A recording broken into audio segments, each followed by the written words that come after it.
स्टुडियोलाई सम्मान गर्न पाइँदैन। स्टुडियो कालाबजारीमा सम्मान गर्न भन्ने कुरा आएको छ, पेपरमा आएको छ। विवादित मान्छे हो, विवादित मान्छेलाई सम्मान गर्न पाइँदैन, कुनै हालतमा पाइँदैन सम्मान गर्न।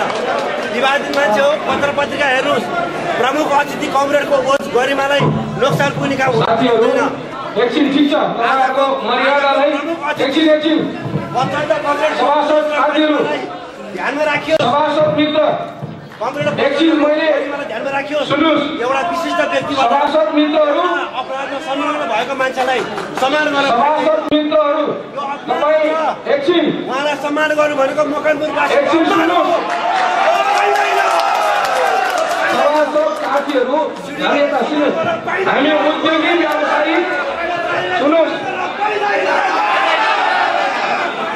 सम्मान गर्न पाइँदैन। तपाईँहरूको मर्यादालाई कुनै हालतमा तपाईँहरू बस्नुहोस् न। कृपया यो